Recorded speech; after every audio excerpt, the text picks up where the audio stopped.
Hey everybody, I'm the Girl Otaku, and welcome back to another My Hero Academia chapter discussion. Once again, this video is put together from a joint discussion between me and my friend Teal'c over on Twitter. The link to that is going to be in the description below. You should definitely go follow him over there. We are having so much fun talking about the chapters each week, and even though we are already running into some technical difficulties, some copyright issues, we're still having fun and we're still going to try and make things work. The start of the chapter continues and in a way concludes last chapter's focus on Toga. The cover page shows Toga sitting on a pile of toys and other things, some of them with knives stabbed into them, and her having that crazy smile on her face. The site, we think, relates to how Toga's parents and her going to quirk counseling kind of tried to force her to be normal. In the background, we see a brick wall, which could be related to the original bar hideout for the League of Villains. We both really liked the cover page, but what was slightly odd were the words written next to Toga: "If my love isn't accepted, then I'll just tear apart the world." These words somewhat contradict what we know about Toga, as she has never really shown that kind of feeling before. That's more of how Shigaraki feels about society. Right now, we think that it might be some form of foreshadowing for some future changes in Toga's mentality. The last bit of the cover page to talk about is the title, Sleepy. It clearly relates to the aftermath of Toga's fight and the beginning of the chapter. Toga incurred a lot of injuries during the fight, causing both internal and external bleeding. As she collapses, it becomes clear that she will die if no one arrives to rescue her. Out of the League of Villains members, the most likely candidate for that is Twice, as he's the only one that we see is visibly worried about her, even when fighting a group of enemies. Now, we know none of the members have any abilities even remotely related to healing. The most likely option is to call the doctor to teleport her out. The one issue here is that we only saw Shigaraki and Dabi having direct contact with him, so that complicates Toga's rescue a bit. A little side note is that the title could be a reference to the sleeping Gigantomachia, who should appear later in the arc.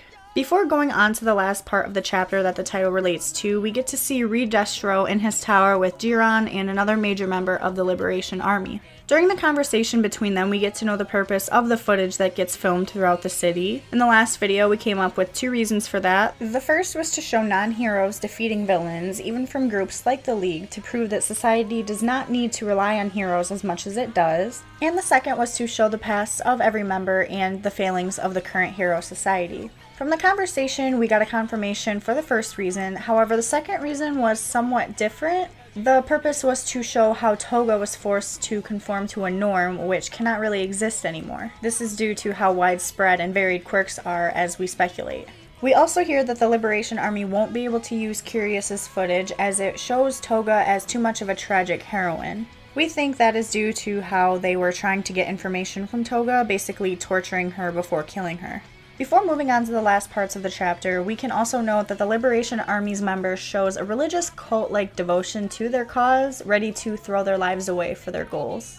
Next, the focus moves to Shigaraki as he decides to enter the fight, though he suddenly descends into a sleepy, trance-like state where we get to see some flashbacks to his childhood. We learn that it is not the first time it happens, and he remembers more the emotions he felt rather than the full details of what happened.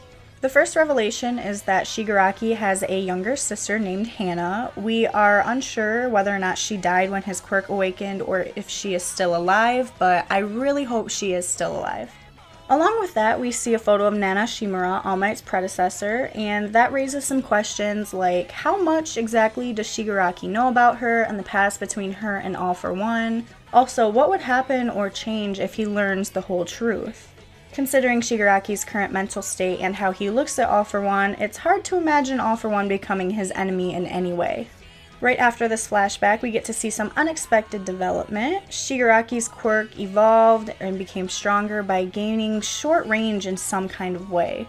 As the massive Liberation Army's members charged towards him, he disintegrated most of them, even if he at most touched a few of them.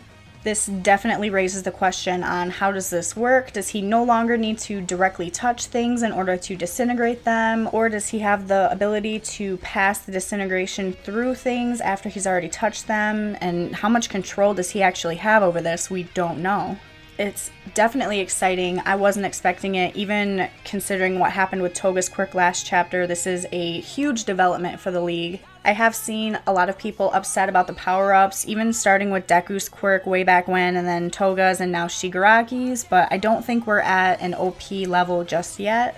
but I do think these developments are very interesting, very cool, and I can't wait to see where Horikoshi goes with this. Last but definitely not least, Dabi gets engaged by someone with an opposite quirk to his. As the chapter ends before the actual fight, next chapters will most likely focus on fire versus ice. Maybe we will learn a few more facts about Dabi's past, maybe we'll see some references to Shoto as he has both powers and uses them in combination. There's actually a few theories floating around about the ice user from the end of chapter 227, but I'm not going to jump into that right now. If we get a little more information next chapter, maybe I'll comment on it, but you should definitely check out those theories because there's some wild ones out there.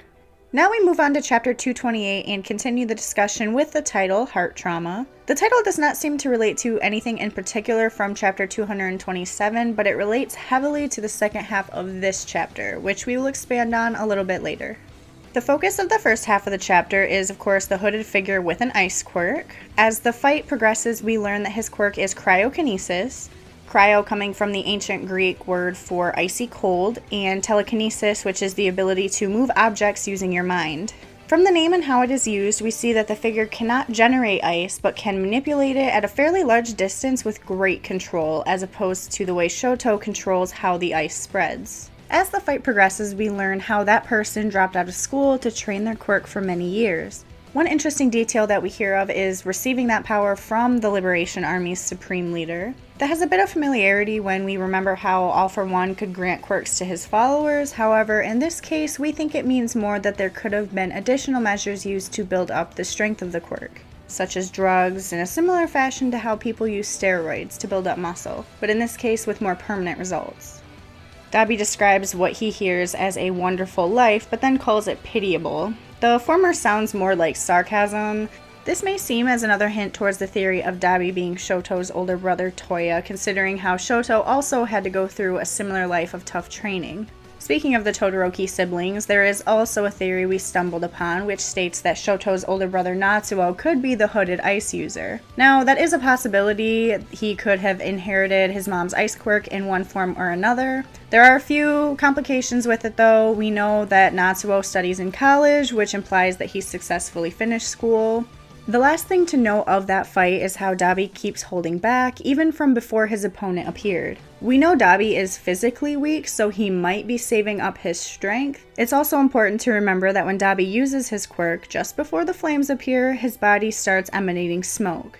This could mean that his quirk puts a huge strain on his body, even greater than what Shoto or Enji endures. Finally reaching the second half of the chapter that the title refers to. As we predicted, Twice came to Toga's rescue. She is still alive, though she is very near death. Here we see the heartache that Twice feels seeing her hurt like that, and later being reminded of his own past when he is attacked by puppets that look just like him. We see here that the Liberation Army wants to finish off Toga, but not Twice. They like the fact that he liberated himself and led an indulgent life, even when it eventually backfired and traumatized him. They plan to use him somehow, but we guess that it would require breaking him mentally, as in his current state he definitely would not help the Liberation Army. Especially with Toga in the current condition she's in, there's just no way he would work towards their goals.